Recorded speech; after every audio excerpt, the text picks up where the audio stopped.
Fidèles amis de Culti TV Bénin, merci de rester toujours fidèle à votre chaîne. Nous sommes sur l'émission Talent révélé et nous recevons ce jour un autre talent. Chers invités, merci d'avoir accepté notre invitation. Merci, monsieur. Présentez-vous à nos chers internautes. Moi, c'est Dimitri Adjarosou. Je suis accessoiriste tapissier. Je suis aussi le coordonnateur associé des ateliers Cabane des Arts. Donc vous représentez Cabane des Arts sur notre plateau? Oui, en quelque sorte. Quand on parle de Cabane des Arts, c'est quoi en réalité? Cabane des Arts, ce sont des ateliers, disons plusieurs artisans, pour ne pas dire artistes, ou plusieurs talents qui se sont réunis pour être plus forts. Donc, d'où Cabane des Arts, où chacun dans sa spécialité, nous essayons de faire cette combinaison afin de mieux répondre aux besoins. Vous avez dit tantôt que Cabane des Arts, c'est toute une entreprise. Vous avez dit tantôt que Cabane des Arts, ça regroupe plusieurs ateliers. Oui. On peut citer 2 ou 3. Oui, je pense qu'il y a un atelier de couture, un atelier de coiffure et même un atelier de tapisserie. Vous, en tant que Dimitri, vous êtes spécialiste de quoi à Cabane des Arts? Dimitri Textile Design, de mon nom d'artiste. Je suis un accessoiriste tapissier. Et si je peux vous expliquer un peu, un accessoiriste, c'est simplement un artisan qui propose, qui confectionne ou customise toutes sortes d'éléments qui sont complémentaires à notre tenue principale. Donc, je suppose, j'ai porté mon bomba et il me faut porter une chaussure forcément. Donc, on intervient dans tout ce qui est accessoire pour compléter la sapologie, au fait. Super. Nous sommes au Bénin. La sapologie aussi à son coût. Hein. Quel est l'objectif que Cabane des Arts s'est fixé? L'objectif d'abord, ce sont des passionnés qui se sont réunis tout simplement, qui ont besoin de la main d'œuvre qui vont les accompagner dans leur travail. Et donc, cette transmission, au fait, transmettre le savoir-faire à une génération montante. Donc, toute personne qui s'intéresse quand même à ces métiers ou à vouloir faire quelque chose avec leurs mains, tout simplement, nous sommes positionnés pour les aider à avoir cette connaissance afin de nous aider dans notre passion que nous avons et qu'aujourd'hui, nous pensons qu'ensemble, on est plus fort. Donc, tout cela peut nous aider demain pour que notre rêve soit une réalité. Votre rêve soit une réalité. Donc, vous avez déjà eu des formations sur des générations antérieures. Pour ne pas dire des jeunes qui sont à fin de formation et qui ont déjà fait quelque chose, ils ont entrepris quelque chose, ils sont actuellement dans le marché de l'offre. Ok. Et en tant que patron, c'est-à-dire patron ou spécialiste d'un métier, nous sommes des patrons d'ateliers, chacun solo de son côté. Donc nous avons des ateliers où nous formons, nous prenons des apprenants que nous formons. Et moi, Dimitri, particulièrement, j'ai formé pas mal parce que je ne l'ai pas actuellement, nous sommes à Porto-Novo, mais on a commencé un peu dans les autres villes, et pour ne pas dire en dehors du Bénin. Et donc aujourd'hui, nous sommes à Porto-Novo, et à Porto-Novo, nous avons formé des gens pour des formations de vacances. Nous pensons que les élèves ou étudiants qui sont en vacances aussi ont le droit de toucher quelque chose. Au moins, ça va leur permettre de ne pas se donner aux activités nuisibles à leur avenir. Et donc, du coup, nous en avons eu à former, par exemple, les vacances passées. Et donc, ceux-là, déjà, sont là. Mais par contre, ceux qui sont avec nous pour une formation à longue durée, ils sont toujours en formation. Donc, aujourd'hui, d'ici 1 an, on va pouvoir libérer ceux-là. Et on les présente naturellement aux examens, le CQM. Oui, organisé par l'État. Oui, organisé par l'État, en complicité avec les associations. Bon, bref, on ne sait pas vraiment ce que ça donne demain, mais aujourd'hui, c'est un peu ça. Et donc, voilà un peu ce que je peux dire sur est-ce que nous prenons des gens que nous formons. D'accord. Quelle est la durée de votre formation, normalement? Nous, on ne s'impose pas parce que on a eu assez d'expérience. Oui. Et aujourd'hui, même dans notre formation déjà, on ne le fait pas comme ça se faisait, où tu viens, tu regardes faire, si tu arrives à capter quelque chose, tant mieux. Non, ce n'est pas comme ça. Chez nous, c'est genre, tu viens, on t'explique ce que tu dois faire, comment on le fait, donc la théorie. Et quand on dit la théorie, ce n'est pas encore comme dans les centres de formation ou les écoles où il y a trop de cahiers, il y a trop de bics, oui, ou beaucoup à écrire, ce que peut-être l'apprenant est en train de... C'est peut-être ce qu'il a refusé pour dire qu'il veut apprendre un métier, mais on lui impose encore beaucoup de cahiers, beaucoup de documents. Non. Nous sommes des ateliers, donc des patrons d'ateliers, et nous recevons des commandes. Donc il y a toujours à faire, donc nous travaillons à fond. C'est la différence chez nous. Donc on n'attend pas forcément une période pour dire c'est cette période qu'on veut pratiquer. Non. On pratique à tout moment, mais pendant la pratique, on essaye d'expliquer à chaque fois ce qu'on essaye de faire.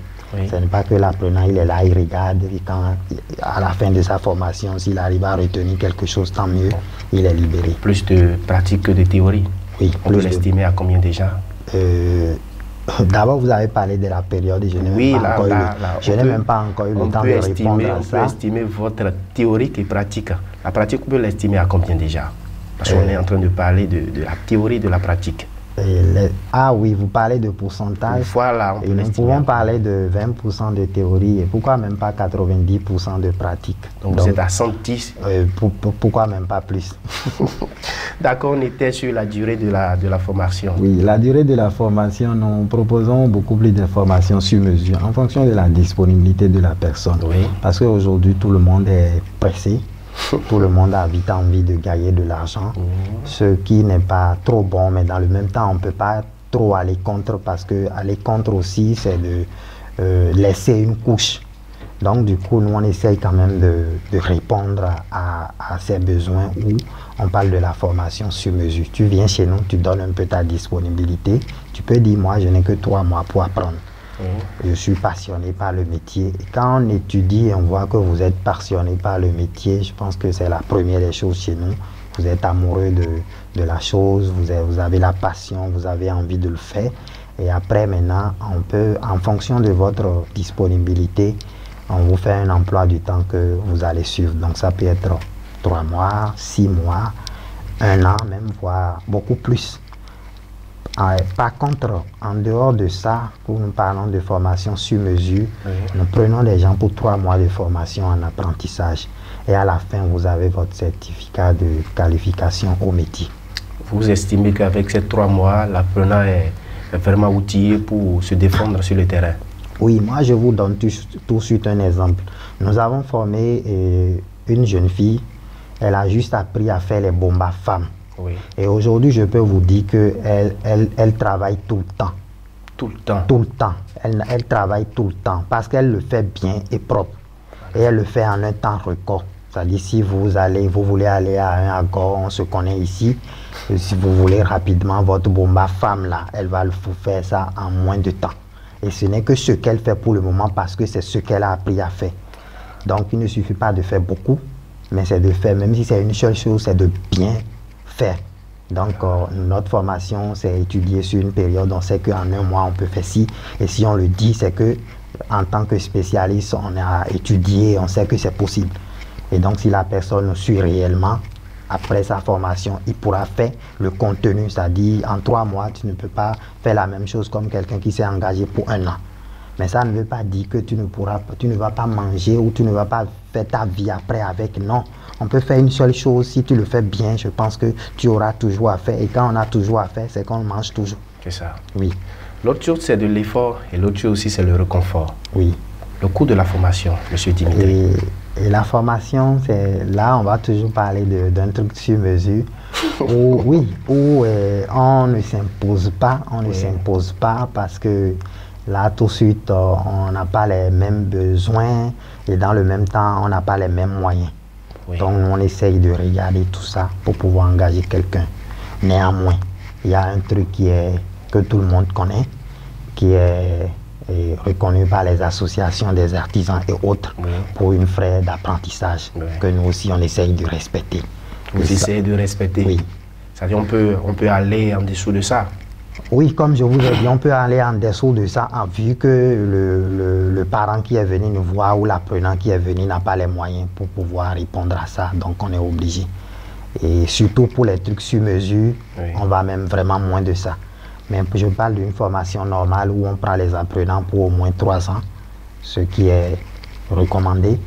Et il y a un taux aussi qu'on ne doit pas dépasser. Donc on essaye de rester dans ce canevas. Ok. Cabane des Arts est purement social, si vous me le permettez d'exploiter ces thèmes.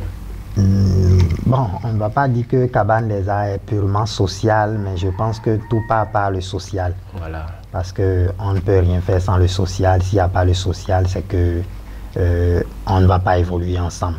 Et puisque nous avons envie que nous évoluions ensemble, c'est la raison d'être même du Cabane des Arts. Ensemble, on est plus fort. Et puisque nous voulons tout le monde avec nous, on est obligé de regarder certaines choses pour pouvoir aller plus loin. D'accord. Je peux apporter mon enfant et comme on est sur le plateau, on peut négocier. En tout cas, il n'y a pas de souci. Il n'y a pas de souci. Donc, nous allons monter un peu plus. D'accord. Cabane des Arts, vu que on fait les choses sur mesure, ou bien? Oui. Est-ce que vous avez un financement? Non, nous n'avons pas un financement. C'est l'effort de chacun. Chacun, déjà, avec ses expériences, il y en a qui ont plus de 30 ans d'expérience dans leur métier. Et donc, chacun a eu le temps quand même de faire un chemin. Et donc, aujourd'hui, si on dit on veut faire, on veut aider, on veut faire ci, on veut faire ça, nous essayons quand même d'aller avec nos moyens. C'est vrai que si on pouvait avoir des financements d'extérieur, je pense que ça va apporter un plus. Surtout qu'aujourd'hui, nous, on ne peut pas dire on a lancé une formation gratuitement, 100% gratuit, où on peut recruter des gens et former parce que nous n'avons pas encore ces moyens. Donc, si une association ou n'importe où, quelque part, sans qu'il a envie d'investir dans l'art, dans les métiers, il peut peut-être se porter galant, dire, bon, moi je veux vous amener 10 personnes à former, ou trouver 10 personnes, moi je vais payer leur formation. Donc aujourd'hui, on reste ouvert, mais jusqu'à ce jour, on n'a pas demandé même. Donc peut-être que c'est pas parce qu'on n'a pas demandé qu'on ne l'a pas encore eu. Donc on peut commencer par demander. Bon, nous sommes ouverts. Si quelqu'un pense qu'il peut apporter quelque chose à notre idée, je pense que nous sommes, à notre projet, je pense que nous sommes ouverts. Super. Nous sommes avec Cabane des Arts. Je vais demander à M. Dimitri, est-ce qu'on a des handicaps sur notre chemin? Oui. Et moi, en tant qu'accessoiriste tapissier, comme je vous ai dit, je fais les accessoires de mode et les accessoires de décor, qu'on appelle encore les accessoires de maison. Donc, c'est tout ce qui est textile à la maison, un peu comme les rideaux, les nappes de table, et les coussins, les terres d'oreiller, tout ça, c'est une partie de la couture qui gère ça. On ne le voit pas tout de suite, mais c'est une spécialité de la couture et on le classe sous la tapisserie. Et ça intervient même au niveau des fauteuils, et des meubles aussi à la maison et tout le reste. Donc voilà. Et donc vous devez comprendre qu'il y a des difficultés. Il y a des difficultés, des obstacles pour pouvoir faire tout ça. Parce que nous parlons du pain, du was ou peut-être du canvas, de l'écru, le tissu de chez nous. Ici, nous sommes au Bénin, bien sûr. Donc, je pense que ce n'est pas toujours facile de vouloir convaincre nos pères de consommer local, de rester traditionnel, de rester africain, avec la modernisation d'aujourd'hui, la mode et tout le reste. Donc, ça fait partie des obstacles, surtout que nous rencontrons. C'est pas facile de dire, venons, nous allons consommer local. Ok. Et comment on arrive à surmonter ces tas de difficultés? C'est pas la passion. C'est pas la passion et pas l'amour que nous avons pour la chose. La passion revient encore? Oui, la passion revient. Je pense que sans la passion, on ne peut vraiment rien réussir dans ce monde. tous ceux qui ont reçu leur vie, c'est sûr qu'ils ont été passionnés par ce qu'ils ont entrepris. Et c'est la première des choses, la passion. Et après, vous allez étudier d'autres paramètres pour voir si est-ce que cette passion, oui, mais est-ce que je peux y arriver? Qu'est-ce qui va me bloquer? Qu'est-ce qui va faire si? Donc, d'où les formations et autres que vous devez forcément faire pour être sûr que vous allez pleinement vivre de votre passion. Vous allez dire que c'est avec la passion qu'on peut surmonter nos difficultés. Oui, surtout avec de l'amour, c'est-à-dire dans la passion. Et même dans la passion, il y a la patience. Donc avec la patience, on surmonte les difficultés. Mais quand tu es pressé pour surmonter les difficultés, c'est trop dur. Mais quand tu es patient, patient, je pense que progressivement tu vas monter. C'est comme monter les marches d'un escalier.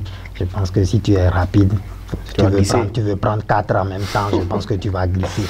Donc seulement comme ça, avec l'amour et la passion, nous essayons de surmonter les difficultés et à chaque fois. Merci beaucoup, M. Dimitri. Cabane des Arts est situé où? À Porto-Novo.